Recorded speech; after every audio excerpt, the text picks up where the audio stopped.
chopper. And he's got a little round piece over there with a little bitty hammer, and he's pounding it out like so.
foolish game. Do you ever feel the same? Well, maybe we could change, turn the ship another way. Feel it in the darkness, we're sailing right into those jagged. Good morning and welcome back to the channel, Quindio Colombia, and welcome to another Coffee Time Live here in Armenia, Colombia. I kind of missed the applause. What do you think?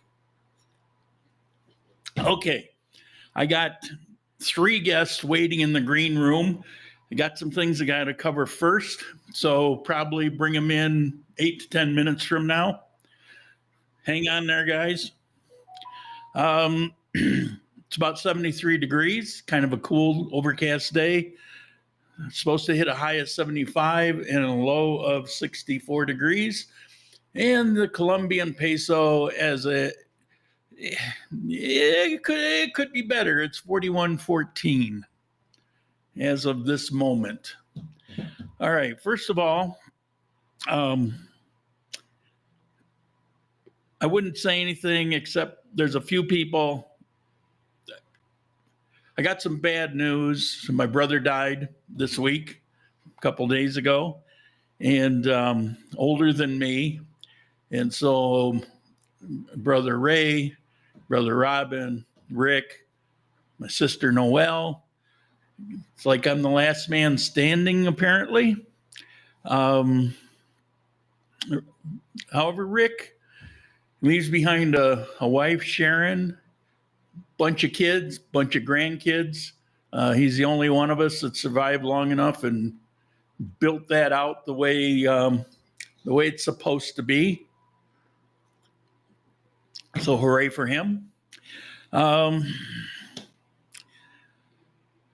the good news is I still have my stepbrothers, not blood brothers, but I talked to Bruce this morning. Some of you guys know of him. There's a few people that have met him.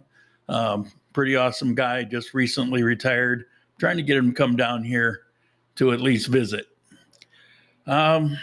This week I had somebody, it was kind of a surprise, like, hey, tomorrow, are you free to show me around Quindio and stuff? And typically that wouldn't work out, but on that particular day it worked out, and it was kind of fun.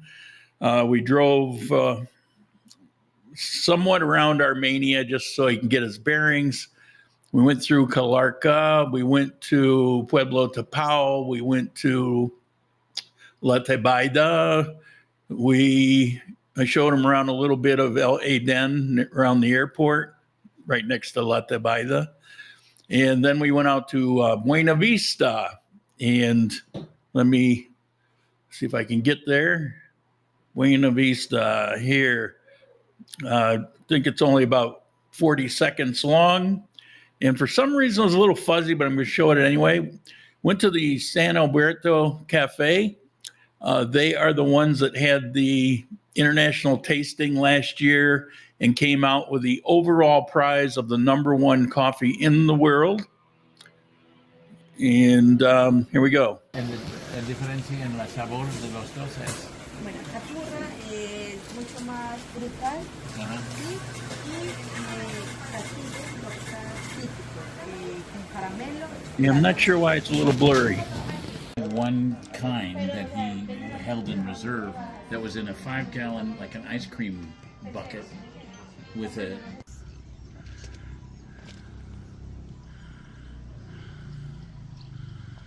Our princess flower has the same leaves, but the blossoms are twice as big as this. Probably selective breeding.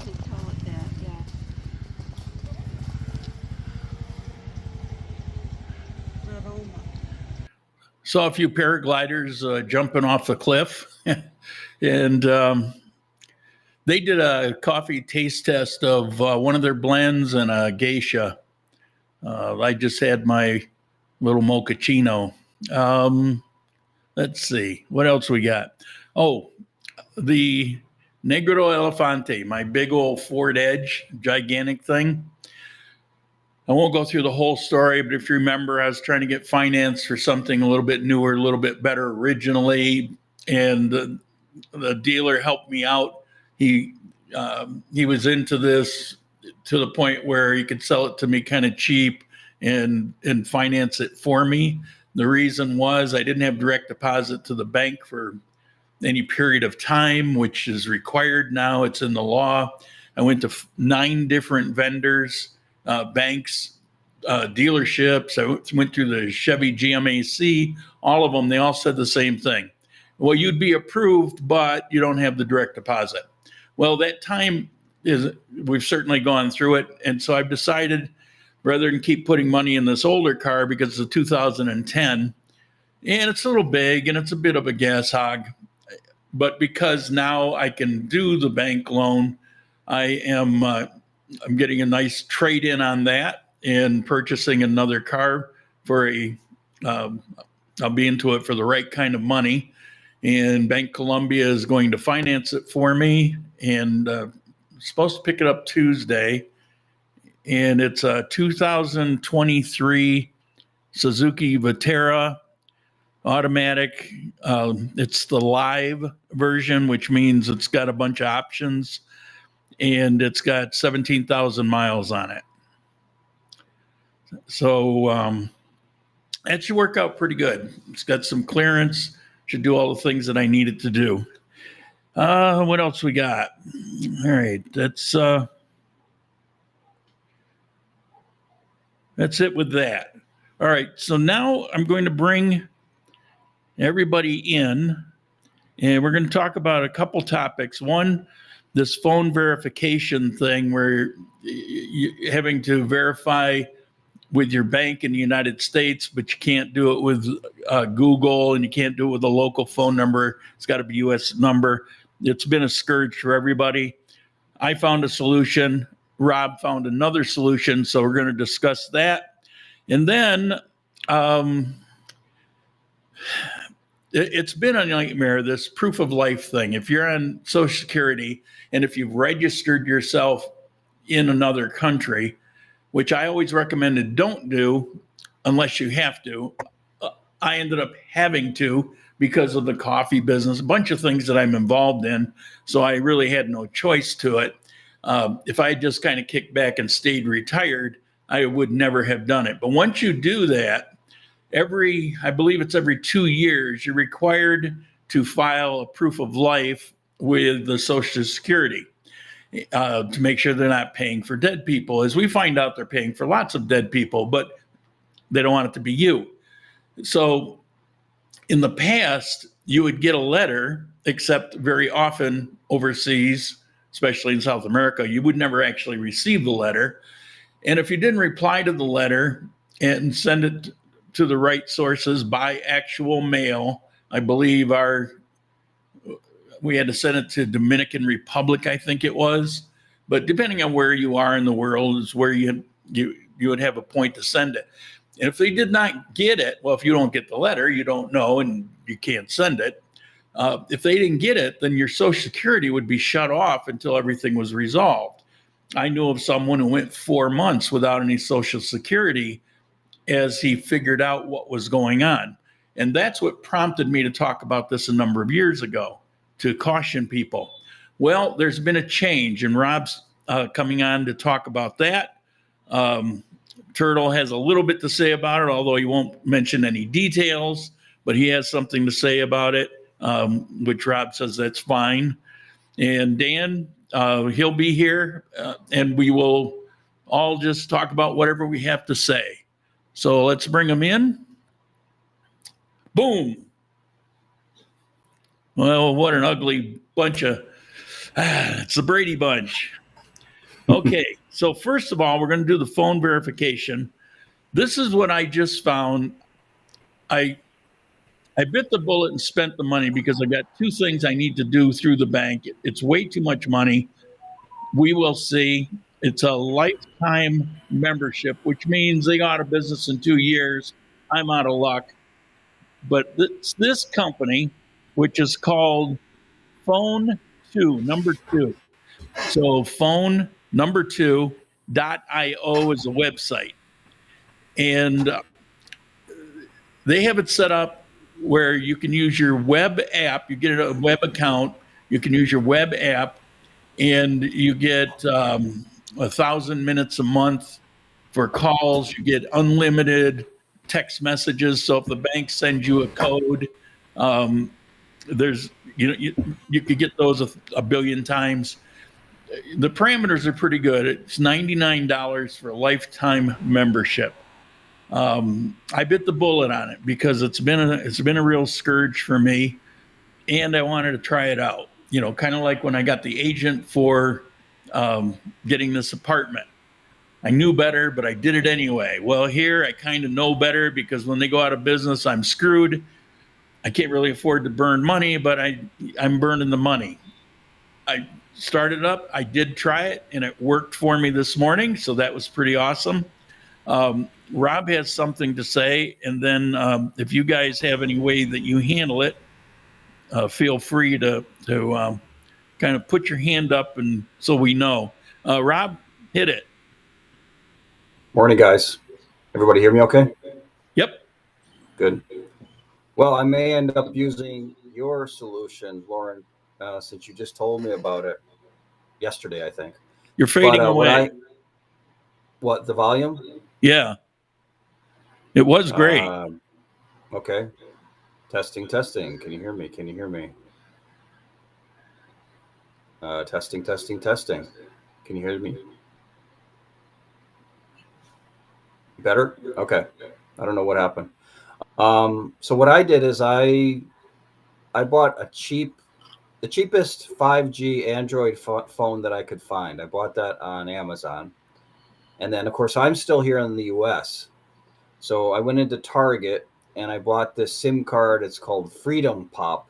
And it's one of these companies that provides I guess they're designed to provide phone service to seniors or people that are not technologically savvy and they just need to be able to stay connected. And so what they do is they give you a $5 a month plan, and it gives you like 500 megabytes of data per month, and I think 500 texts or something like that. So I just bought that, and then there's an app. There's different apps, but the apps that I'm using, it's called Mighty Text, and what that does, it'll send any text that you receive on your phone. It'll send it to either a laptop or a tablet. So I've tested it out a couple of times. I just leave that phone with a family member or someone in the US, and they don't have to basically touch the phone or look at the messages for me or anything like that. Everything gets forwarded automatically. So that's what I've been doing. I pay $505 a month for that plan, and it seems to work really good. I sent Lauren a couple of short videos about how it was working out for me. So, but I'll have to check yours, Lauren. The website that you just quoted for that service, is that phone the number 2? Yep. .io. Yep. Is that right? Okay. Yeah, I'll check that when I have time today. Let me type that into chat. Phone2.io. That should show up in chat. Yep, see it. Thank you. Okay, let me quick go down through, and then we're going to get to the proof of life. Let me see what messages we have. I don't know if I don't imagine you guys can see it. I'm getting messages from 4 different places. Locals, Rumble, YouTube, and X. Yeah, that nice. I think I can see it.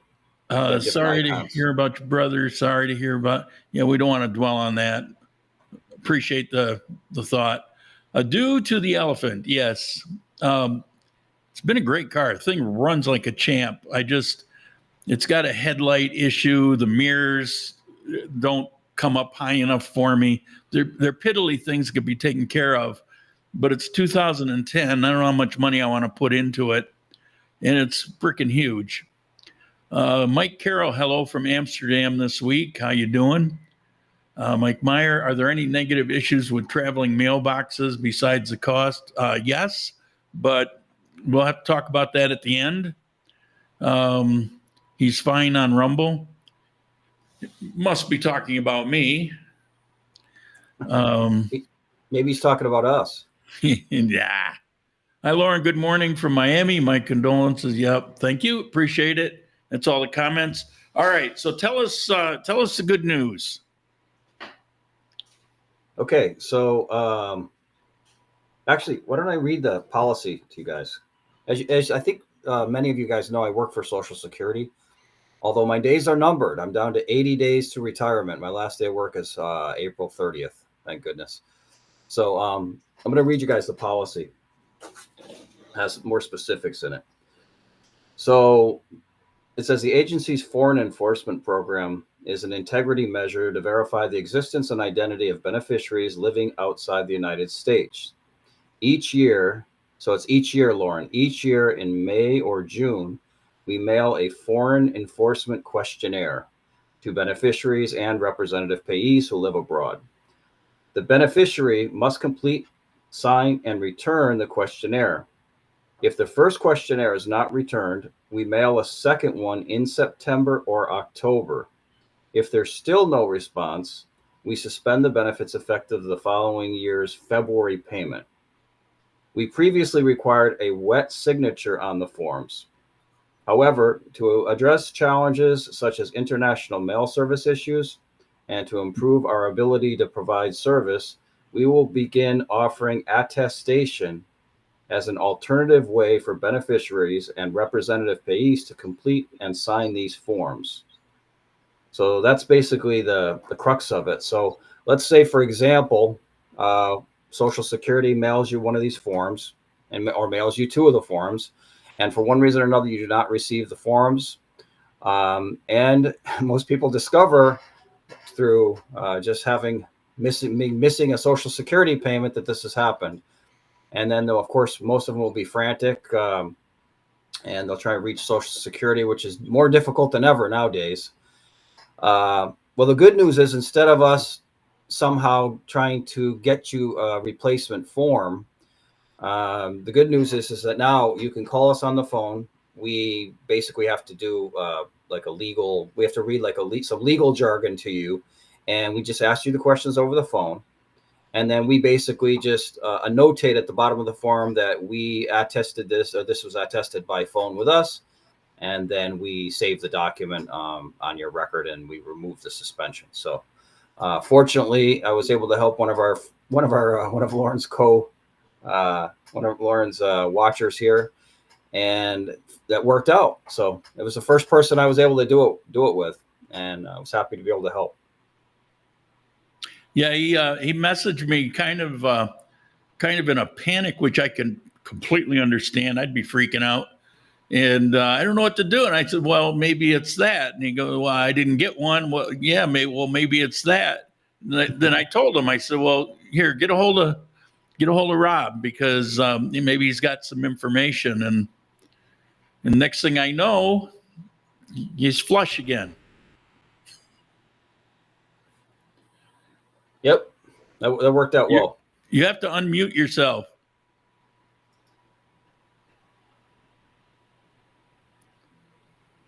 Yeah, I saw that SOB. You're still muted there. Okay, how's that? I can hear you. Well, I'm 75 years old. I've been collecting Social Security for 13 years. And the very first time this happened, it was this past Monday, and it was a shocker. And thank God Rob was in the picture.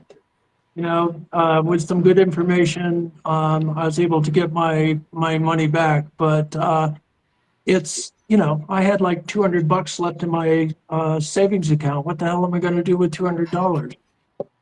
So it was a lifesaver. Thank you, Rob. That's okay. Just consider yourself forever indebted to me. Yeah. I have a question. When they ask, I mean, you don't have to say specifically, but I'm curious. Is it questions that's related to, like what's your social and what's your driver's license number, what's your passport number? Is that kind of stuff?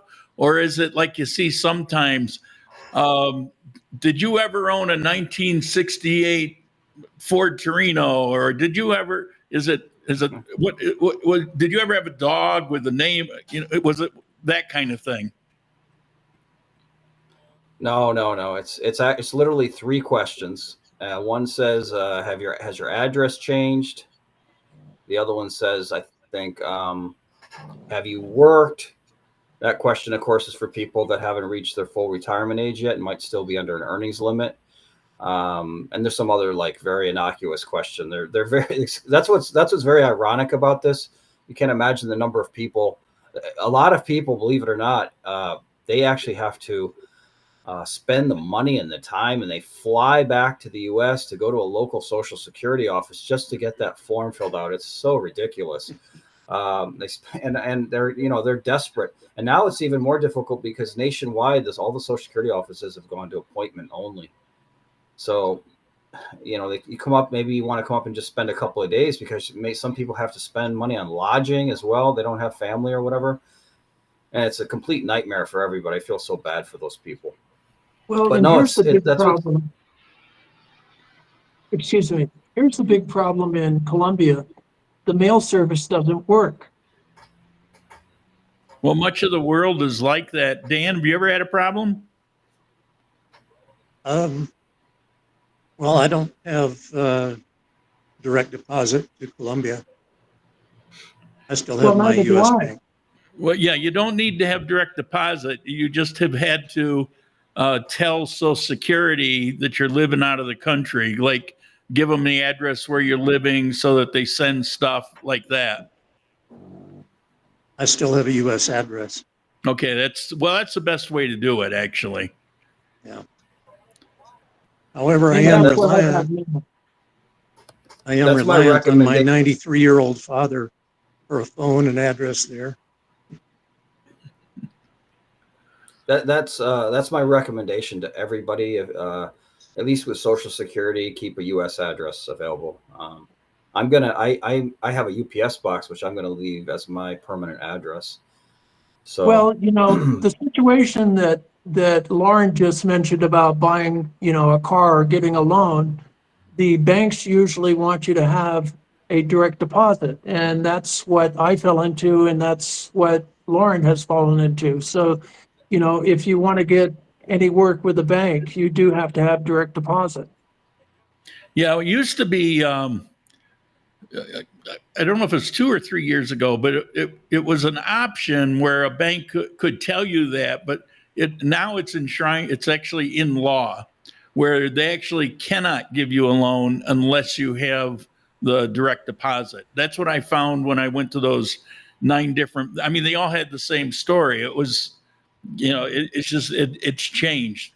Well, if I weren't involved in the things I'm involved in, then I would never get a car to begin with. I tell people all the time, you're crazy to get a car. It's a big waste of money. It's just an added burden. It doesn't make sense unless you have to do it. But once you start doing that, or if you're stupid enough to open a coffee export business that you can't ever get going, then you got to file with their version of Social Security, the Dion. That's their tax authority. All of those things that take place firmly plant you here, and you just can't really get around it anymore. And I, in order to have the direct deposit, you have to tell Social Security, so. But because I know of all, I have people argue with me. It's like, do whatever you want. It's your life. I'm just telling you that I lived for years being registered in the U.S., and for the last 2 years, I've had to embed myself in Colombia. And I'm telling you, it's a pain in the butt, and it costs money. It just, unless you have to do it, don't do it. Somebody just asked me, well, how do you get around? Well, you get around in taxis or buses. Well, how do you get to the next city? You take a bus. It costs, like, from here to Pareda is $2. Yeah, the toll alone is, what's it up to now? 28,000, I think, to go from Armenia to Pareda. And that's just the toll. And you got gasoline, you got the tax, you got the wear and tear. You put all that on there. For me to go to the Pareda airport to pick somebody up cost me over 100,000 pesos. Cost me that. But if I were to take a taxi to the bus terminal, jump on the bus. All right, so it's 8,000 to the bus terminal. It's 10,000 to Pareda, and then it's a taxi to the airport for, I believe it's 12,000. It's peanuts compared to what it costs if you have a car. So you add that up to all the things that you want to do in life. just doesn't make sense. And if you get something occasionally where you want to go outside of that, you can hire a driver locally, or you can rent a car. Although renting cars they're like quadruple the price they were 2 years ago. They've gone insane, which is one of the things that prompted me. I've got to get my own car. I can't keep renting these cars. It's too expensive. Well, and the other side of that coin, Lauren, is I've owned a car and a motorcycle, and the taxation, everything, it's overwhelming. It becomes so damn expensive. It's just not worth it. It's expensive, but it's that much more bureaucracy that you pull into your life of things that you have to keep track of. I think I hate that even more. It's like, oh, you have to remember to do this. You have to, and nothing's ever the same date. Nothing's like come January 1st. You know, when's my SOAT due? Well, it's different than the taxes due. I know we've mentioned it a number of times, but we always have different viewers. Taxis are so cheap here. Lauren lives, we looked on the map, and your building is literally the farthest place from my home, still in Armenia. And on a Sunday, when I think there's a slight surcharge, it cost me 20,000 pesos, $5, big taxi. Yeah, we're $5. opposites of the city. I am literally the last building inside the boundaries of Armenia. Hey, I've got a question for Rob. Sure. Where are you going to live when you come down? Oh, Medellin is going to be my base. Cool. But What I'm part not of gonna. Armenia? But I'm not. I'm gonna be a nomad. So I've literally gotten rid of all my possessions except for a couple of small bags. And I mean, my dream is to spend a couple of months in each place and in different cities and countries and keep moving and explore the world. So are you going to rent an apartment or in No, Medellin? I'll live out of different either rooms or hotels or something like that. Okay, cool. Yeah. Well, you've got a place to stay, you know, if you come out this way, that's for sure. Well, you said you're moving. Yeah, but that may be a few months in the future. You're going to Oh, be here, what? I'd like 80 to see days? that area, Turtle. I'd like to see that area. It's pretty exciting, but it's also out there. You know, Mm-hmm. it's at the end of the road. It's 6 hours to Bogota and 4.5, 5 hours to Bucaramanga. So Right. in either airport, you're going to end up in a car for a number of hours or even longer on a bus. No problem. Hey, Dan, can you see the messages? No, I'm on the phone, so Oh, I've got a okay. limited screen. Tommy wrote, it's living in the USA is a different way of life, thinking you need a car. Yes, the bus is the way to move around from city to city. And plus, in country, flights are less than in the US if air trailer, or I think air travel is needed. It's a good point about the flight. So, Rob, you've flown in the country. Didn't you fly from Medellin to Monteria? Yep. Do you remember what that cost? No, but it was cheap. I think it was less than $100. It was probably like $70 or something. They run specials all the time from here to Medellin. It gets as low as, I think the lowest it was like $27. Yeah, if you have the time. There's a new airlines. It's Jet something, Jetcom, Jet, and they're putting out a promotion once a week, and it's, yeah, as you mentioned, it's real cheap. Yeah. Colombia has new airlines every day popping up. Now, Lauren, I wanted to mention a quick story. You had mentioned about the cost of the tolls and stuff.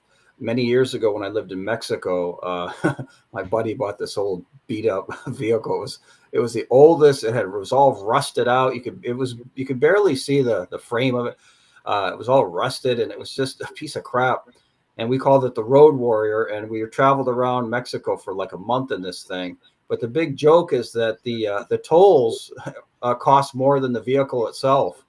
And people, the guys at the toll booth would laugh at us as we'd come by, and we'd pay these tolls for $20, and the car is like chugging along. But yeah, it's to me, the best way to get around is exactly like you said, Lauren. Yeah, using public transport, and then hiring drivers is cheap, and usually it's great to have a driver. Of course, they know they can give you stories and tell you about what's going on, and usually you'll discover undiscovered otherwise undiscovered places. So, yeah. Yeah, there's definitely an advantage to it. This week when I acted as a driver for this man and woman that came here, what they said they liked most about it, and they raved about it. They wanted to post up comments and things. I don't really have. I'm not. What, you're driving? Was it your driving? You were raving about your driving?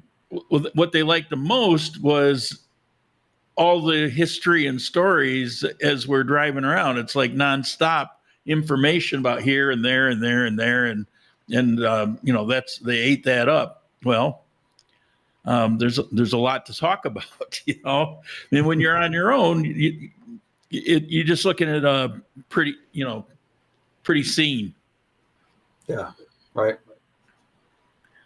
Buses work great because you can kick back and relax, and you can, they stop every once in a while. They'll stop for lunch, and you'll discover some out of the way places. You can if you get in the right bus lines, most of the nicer buses, they've got seats that kind of recline to almost to the point where they're laying flat bed, but they still keep you up a little bit. And I never used in Ecuador, I could never sleep on those buses, but on here, I've taken the buses a lot, and I could really crash on them. They're just more comfortable. Plus, the drivers aren't going insane here. Yeah.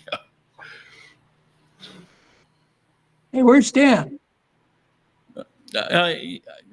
He logged out and he's back. Yeah, I don't know what happened. He took a walk. Back up a little bit there, Turtle.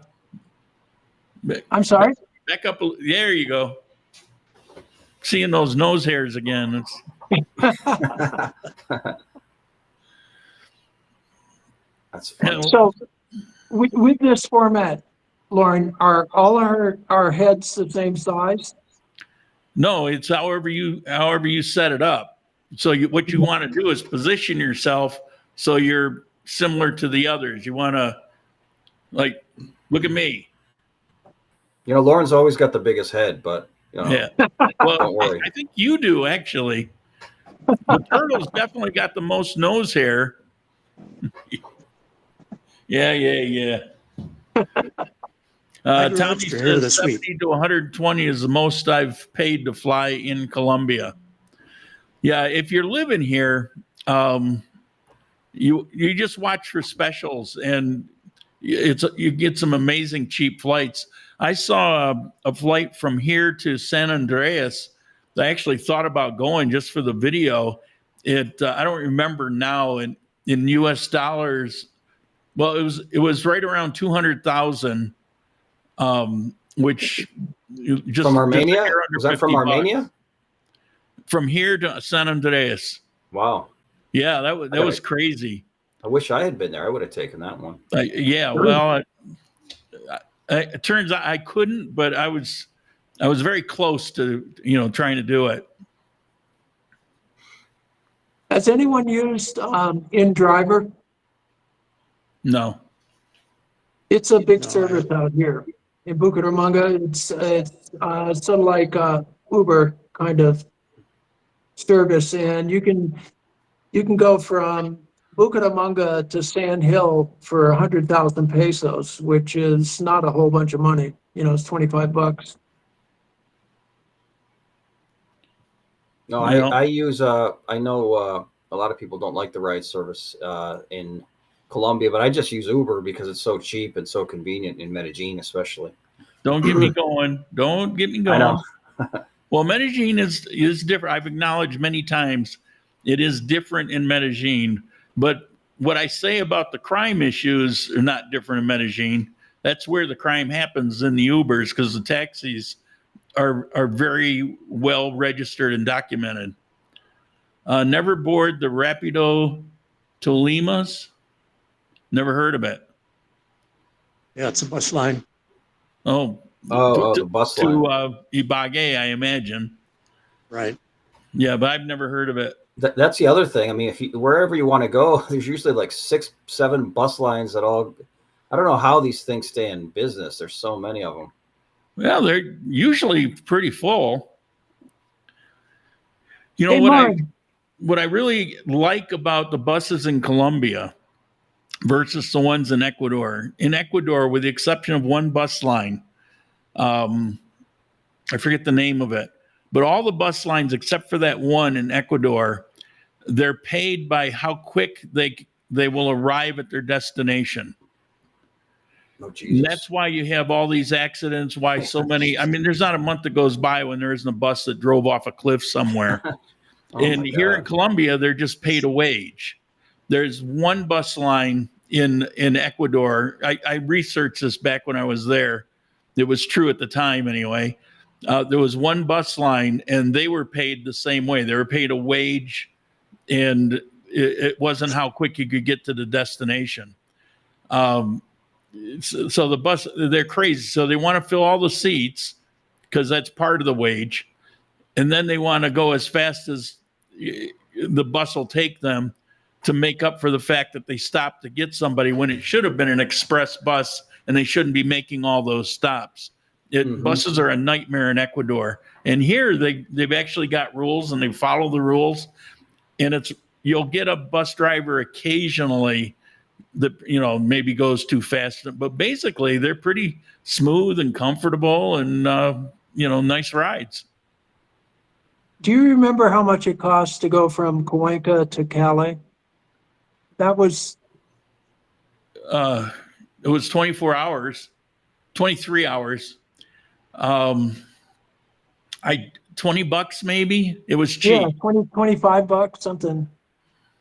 It's funny, I can't remember. I made that trip over a dozen times. I'm so surprised you don't remember that, Lauren, because you barely had $25 at that time. Yeah. Yeah. Well, if it wasn't for these massive Social Security increases, I don't know what I'd do.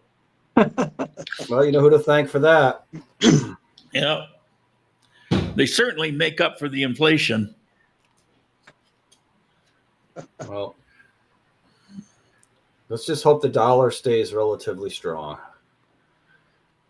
Yeah, it's Turtle. I got to thank you. I mean, usually you're sending me, all these charts and economic information and conversation links. If the thing drops 5 pesos, and here it's dropped like over 100 pesos, and he hasn't said a word about it. It's my heart. It's my heart. I'm afraid. Oh, you're afraid you're living too far from the emergency, so you got to take it easy. That's true. So that's a little side note. If anybody knows of any great places to live in Pareda or Manizales or maybe Bucaramanga, let me know. Or Medellin. I'd be interested in looking at any place other than where I am right now. What's wrong with where you are now? There's no hospitals. I've developed a serious heart situation, and for me to get into the ambulance and go 5 hours or 4.5 hours in an ambulance, on a heart attack or a stroke is not a good thing. I mentioned that to the people I was driving around. He's retired. It was just a friend that the gringa. She owns an Airbnb outside of Medellin in Envigado, and she's on vacation, so she just came along with him to, check out Armenia. So he's retirement age, and he was talking about living out in the country. And I said, well, there's one thing you got to think of that none of us think of until the time comes. When you're out there, I mean, the medicine is great. Like here in Armenia, it's insane how good the medicine is.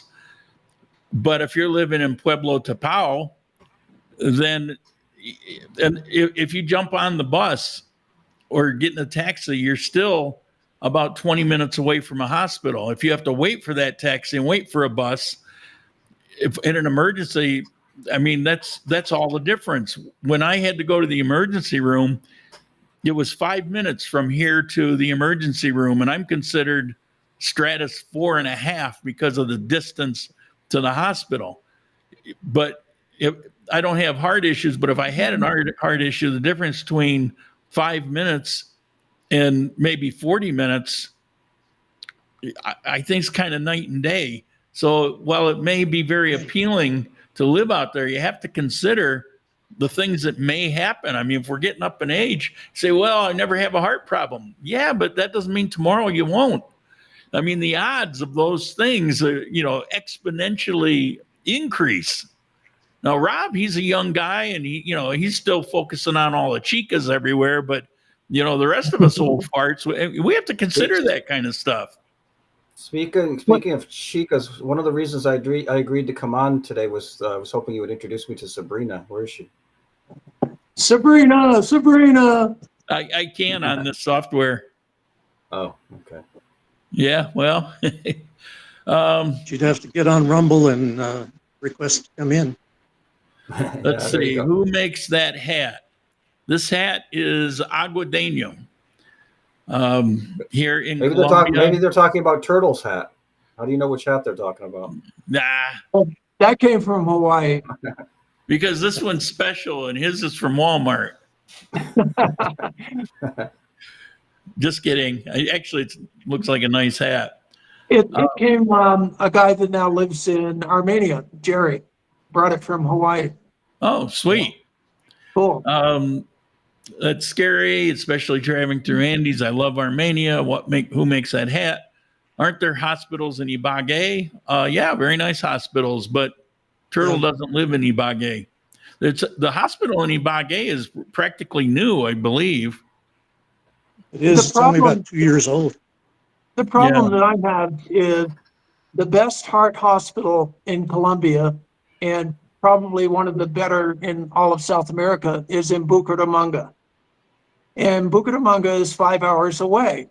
I have a stroke here in Socorro. They load me into an ambulance, and you go through the second deepest canyon next to the Grand Canyon.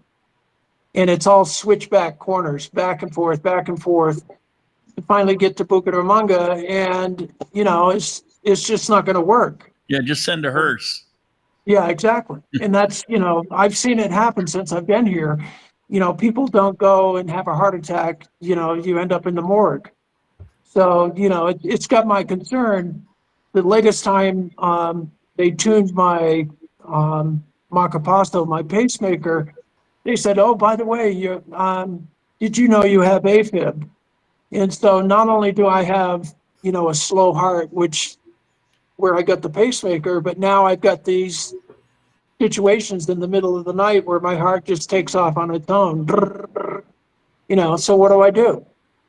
What do I do? So that's the urgency for me to get to a big city.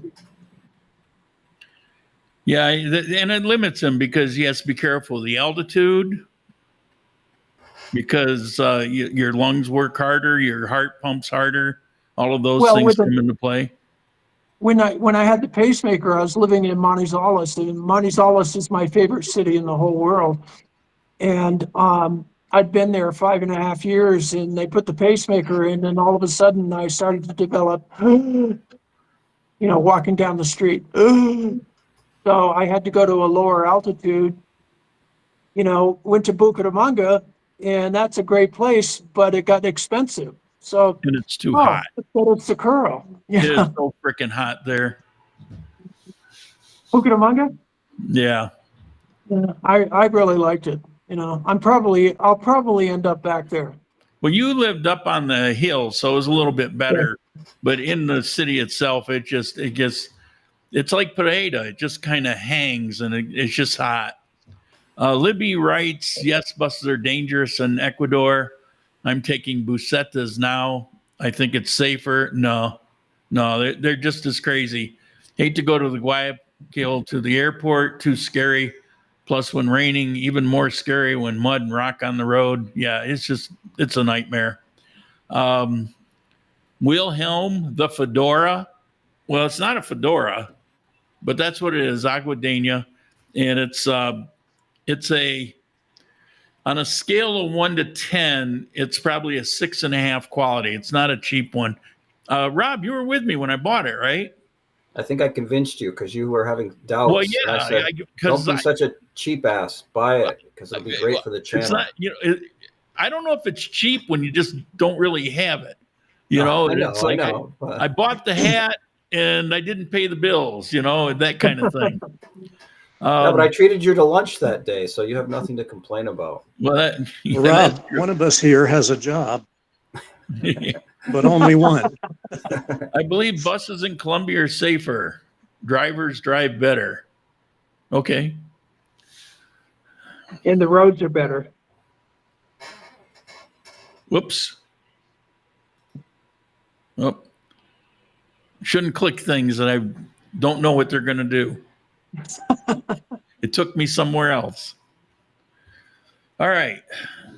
So what else we got? We have anything you guys in the chat want to Today's ask? Super Bowl Sunday today. Yeah, the hell with that. But I Yeah, noticed the the Bills aren't 49ers. in there. The Bills aren't And in the there. 49ers aren't there. What's the difference between Manizales and Armenia? Oh, They're spelled differently. Everything.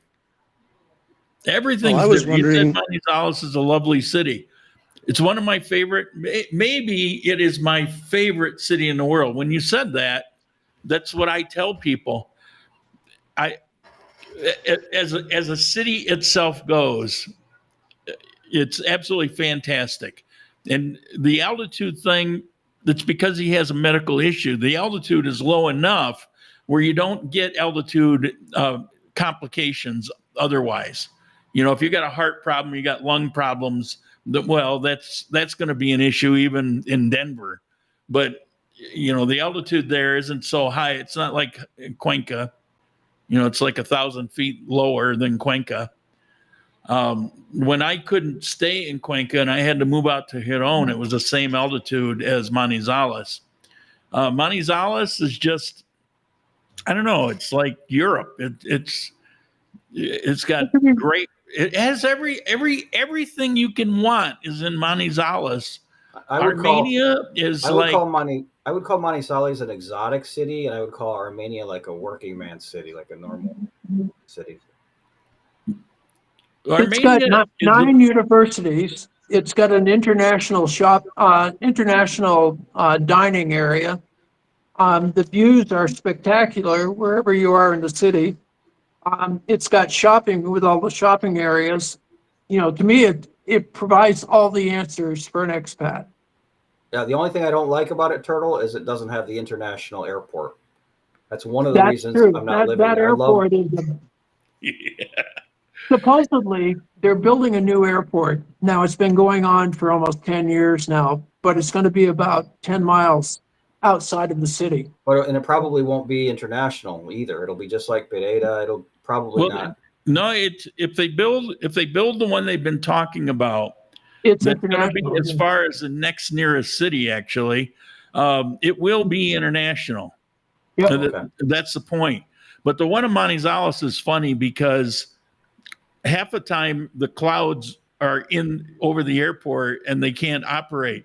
So it's 50-50.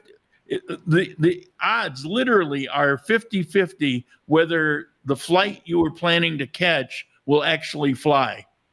It's 50% chance. Wow. And that's not even exaggeration. It's not like, well, really it's 78%. No, it's 50% chance that flight will go. One time I was in Medellin, and I was catching a flight to Manizales. So I get on the plane. We're in the air 45 minutes.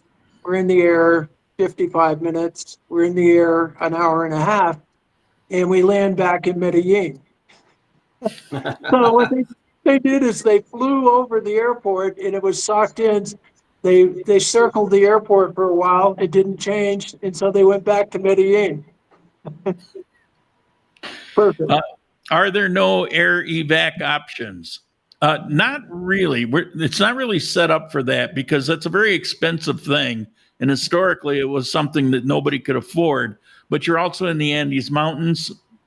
As we're talking about that airport, air evac survive on everything being visible. You got to have visible flight rules going, and half the time you're going to have clouds hanging low in the Andes. It's just not really a practical thing. Plus, he lives in a very small town. It wouldn't be there anyway. And if you had air evac in Bucaramanga, by the time they got out, fired up, flew to Socorro, and then flew him back, you wouldn't really be saving anything. It would be a similar amount of time. Well, maybe not 5 hours, but you could go to San Gil, couldn't you? Sand Hill has a small airport, and it's basically private airlines, private planes, but they have they got a a hospital. small. Yeah, they don't. They're not made. There's no bed. There's not. It's not made to do air vacs. So once again, when you have a heart attack or a stroke, it's you're not going to be climbing in and out of planes and that kind of stuff. So that's the problem. Yeah, people here in Colombia, they just don't have heart attacks. We're also healthy. Yeah. Yeah, so I'm going to have at least one bandeja paisa every week. So I don't know if that's going to be good for my heart. nice. All Hey, right. Rob. But how far is I can't remember how far is Manizales from Pereira? It's only like an hour, is it, or something? Less. 40 kilometers, 45 kilometers. No, it's closer to 20, but it's the winding road and stuff. I believe it's about 40 minutes. You used to make the trip all the time. So did I. I think on the bus it's about 40 minutes. The It's less than Buseta an hour. gets you down into where the Victoria Square is, down in downtown Pareda. Then you have to take a bus over to the Pareda Station. terminal, and then yeah. But Price Smart makes it all worthwhile. Yeah. If I were to go on a bus from Armenia to Manizales, if I go in the morning, it's 2.5 hours. If I drive, it's about 2 hours.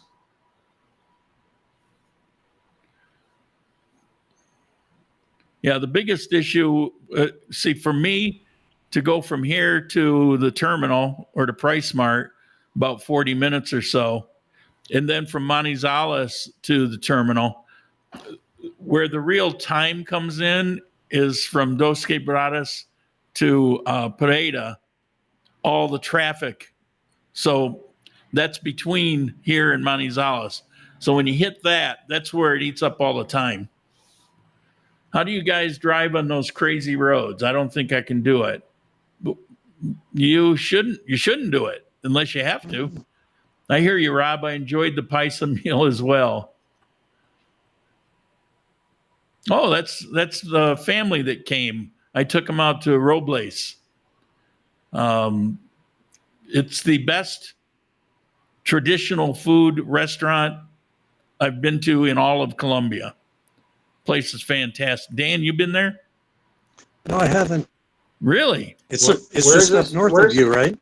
Yeah, you kind of have to have a car, but it's What is it's this on place the you're way talking to about, Warren? Pareda, about 10 minutes out of town.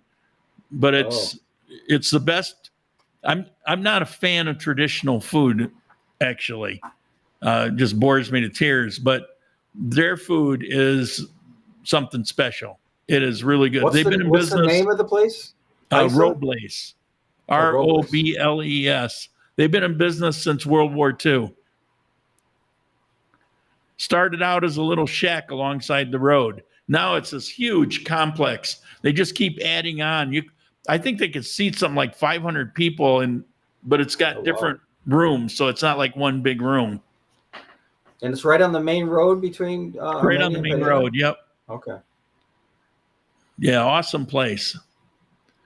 Can you see that? Yeah, I got to pull it back a little bit though. A little more, a little more, a little more, right there. Yep, right there. That's good. So it's 53 kilometers between Manizales and Pareda, taking 1 hour and 8 minutes. Is it really? Where does it Okay. say 53 kilometers? Oh, but you have it set. You have it set to burro mode. That's why. If you go on a donkey, that's My finger was in the way. There it is. It says via Armenia. Yeah, that doesn't matter. Here's another site, 53 kilometers. Anyways, if anybody knows of the best Mexican restaurant in the area, any area, I'm willing to travel to there. Or the Mexico best City. pizza. Mexico City has very good Mexican Yeah. restaurants. In Colombia, you're going to get Colombian Mexican, just like the Chinese, you get Colombian Chinese. Or pizza, a good pizza. I made good sushi the other day, but I sent away from Mercado Libre for rice vinegar and the short grain rice so that I could actually make real sushi.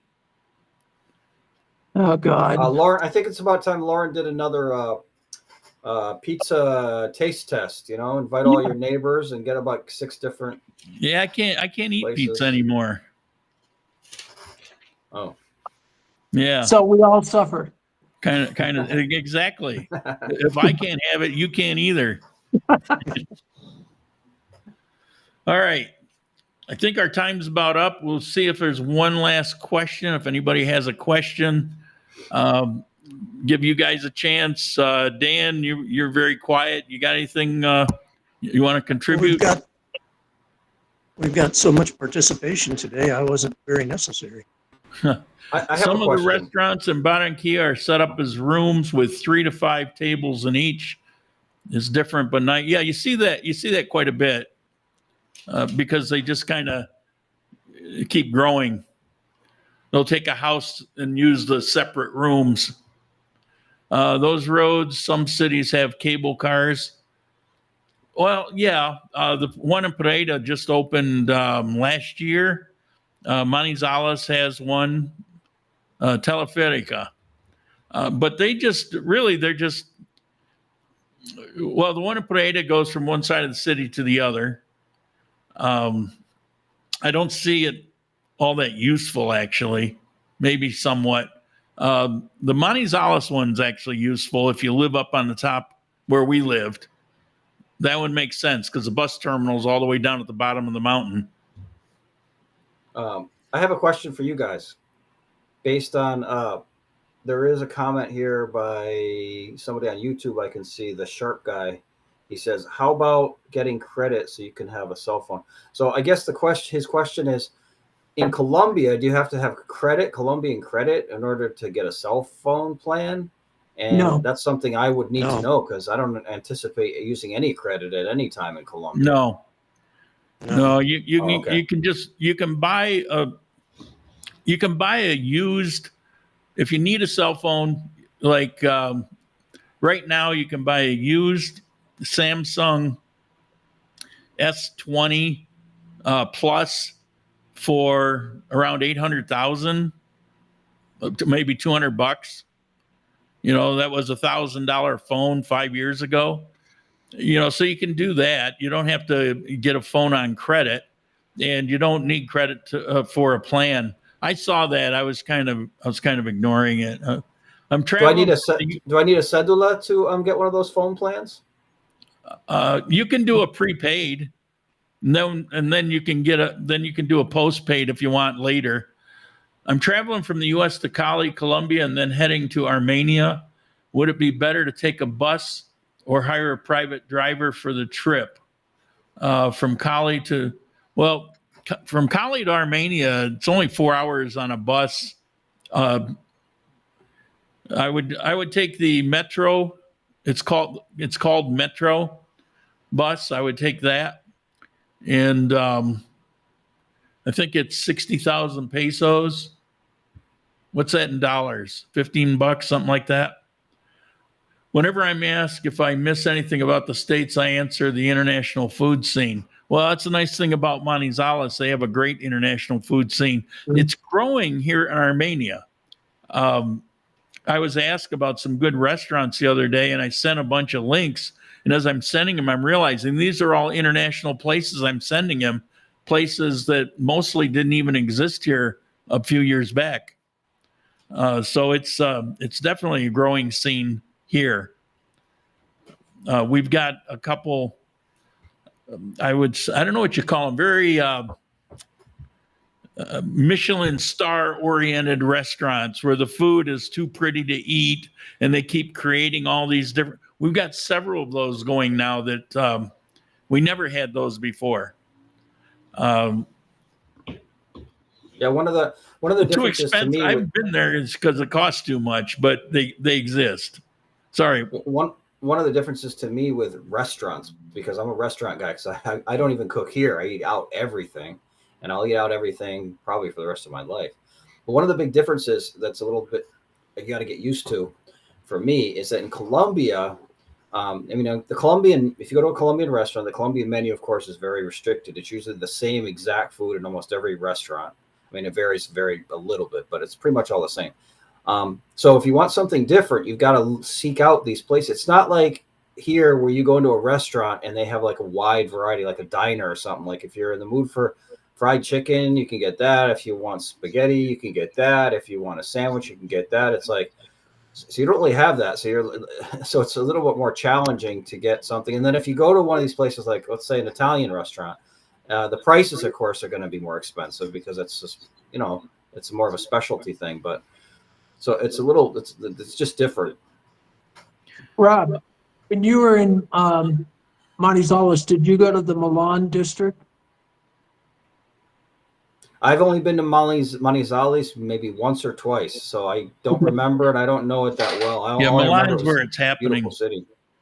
The Milan district is restaurant after restaurant after restaurant. So there's probably a total of, I'll say, 20 to 30 restaurants going down both sides of the street.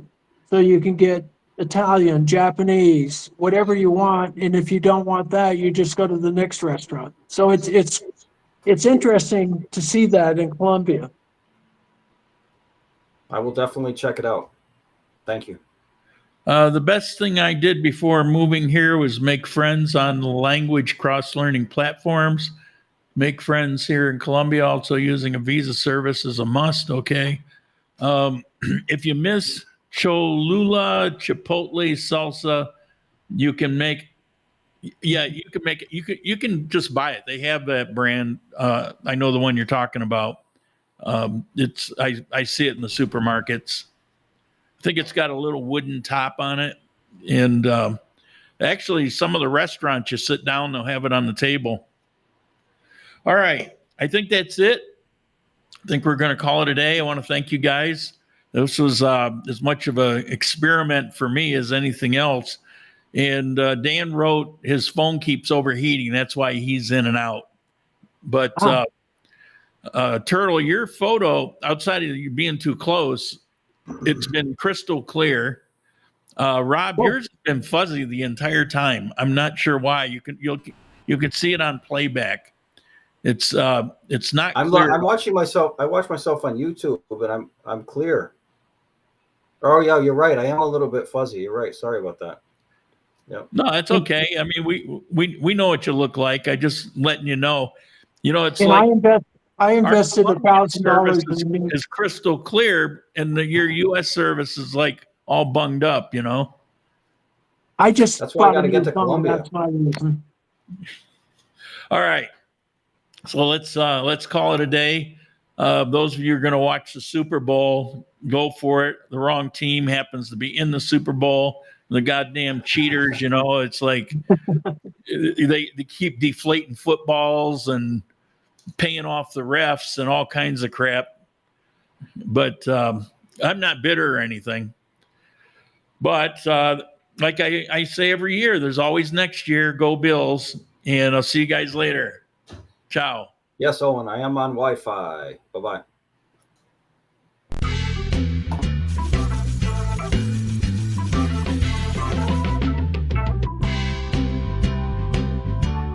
Okay.